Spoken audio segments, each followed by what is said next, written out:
देखिए ऐसे बहुत सारे लोग होते हैं ना जिनको हर बार कुछ अलग करना, कुछ नया करना, कुछ अलग तरीके से करना काफ़ी बेटर साबित होता है और बहुत ही अच्छा लगता है उनको और बहुत ही खुश होते हैं। लेकिन ऐसे बहुत सारी लेडीज होती हैं जो कि रिलेशन में अक्सर देखते हैं कि वो पैर ऊपर करके ही करना चाहती हैं और ऐसे में जब वो पैर ऊपर के करती हैं या करवाती हैं तो उनको जो मतलब कि जो उनकी खुशी होती है ना कई गुना ज़्यादा बढ़ जाती है, अंदर ज़्यादा उसकी वजह से भी आवाज़ें आती है। दूसरा रीज़न होता है कि जब आपका मतलब कि दूसरा रीज़न ये होता है आवाज़ें आने की जब आपके फीमेल पार्टनर का बॉडी पूरी तरीके से गीला है और काफ़ी ज़्यादा मतलब कि बहुत ज़्यादा ढीला हो चुका है और बहुत ही ढीला भी है और उसमें जब आप काफ़ी तेज़ी से करते हो तो उसकी वजह से भी आवाज़ें आती है। ठीक है, एक तो हो गया बॉडी पार्ट्स का आवाज़ आना, लेकिन उस समय जब आपके फीमेल पार्टनर अपने मुंह से जब आवाज़ें निकालती है तो ये जो मेल पार्टनर होते हैं उनको काफ़ी ज़्यादा मतलब प्रेरित करती है। पहला कि आपके पार्टनर को अच्छा लग रहा है, उसको सुकून मिल रहा है, इसकी वजह से आवाज़ निकल रही। दूसरा ये कि हो सकता है आपके पार्टनर को तकलीफ हो रहा है, दर्द हो रहा है, इसकी वजह से निकलती। देखो शुरू-शुरू में जब आप मतलब कि बाहर-भीतर करोगे उसमें थोड़ा-सा दर्द, थोड़ा तकलीफ होगा, बट धीरे-धीरे जैसे आपके पार्टनर का जब बॉडी ढीला होते जाएगा तो दर्द कम, उसको सुकून ज़्यादा मिलेगा। तो अगर ऐसा है तो आपके पार्टनर को समझो कि दर्द नहीं हो रहा है और सुकून उसको मिल रहा है, उसको चाहिए।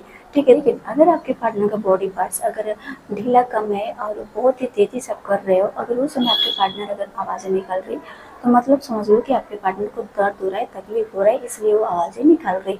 तो ऐसे सिचुएशन में आपको आराम से करना चाहिए, धीरे-धीरे करना चाहिए। उससे पहले अगर आप अपने पार्टनर के बॉडी पार्ट्स को थोड़ा धीरे अगर सहला के या फिर अगर उसके साथ थोड़ा और भी फोरप्ले करके अगर आप करते हो तो हो सकता है उसका बॉडी पार्ट्स वहाँ पे ढीला हो जाए, तो हो सके कि आपके पार्टनर को दर्द ना हो।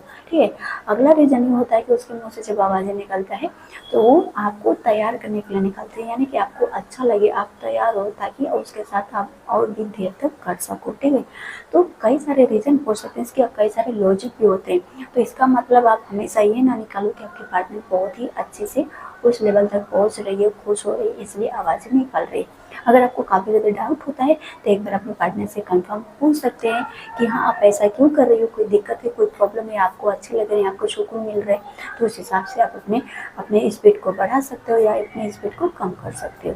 ठीक है, वहीं पे अगर आप एक बार भी पूरा नहीं कर पाते हो, कंप्लीट नहीं कर पाते हो, सही तरीके से नहीं कर पाते हो या देर तक नहीं कर पाते हो, तो इसके लिए छोटा सा टिप्स बता रहे हैं जो कि अगर आप इसका सेवन करते हो ना तो ये आपके टाइम को बढ़ाएगा और आपके समय को बढ़ाएगा, साथ ही आपके पार्टनर से देर तक तनाव बना कर रखेगा जिसकी वजह से आप उसके साथ देर तक कर सको, आपके पार्टनर भी खुश रहेगी और आपको भी बहुत ही अच्छे से सुकून मिलेगा, खुश हो जाओगे। जो नए जो खजूर होता है ना, काला खजूर लेना है, 3 से 4 खजूर लेना है और उसमें 1 हरी इलायची डालिए, 2 अंडे काली मिर्च के डालिए एंड 1 चम्मच खसखस। इस खसखस को भी उस दूध में आपको डाल देना है। इन सभी चीज़ों को डालकर अच्छे से दूध को पकाइए। जब दूध थोड़ा नॉर्मल हो जाए तो इस दूध को आपको पीना है। पीना कब है? रात को पीना है। अगर रेगुलर रात को इस दूध को आपको पीकर सोते हैं, आपके ताकत को बढ़ाएगा, आपके शरीर को मजबूती प्रदान करेगा, आपके शरीर के जो भी कमजोरी, थकान, वीकनेस है उसको दूर करेगा।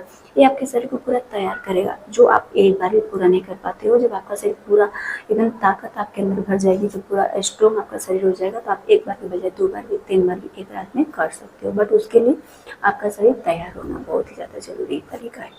तो इसी के साथ मिलेंगे एक नई वीडियो में, तब तक के लिए आप सब अपना ध्यान रखें, खुश रहें एंड हैप्पी रहें। बहुत बहुत धन्यवाद, थैंक यू।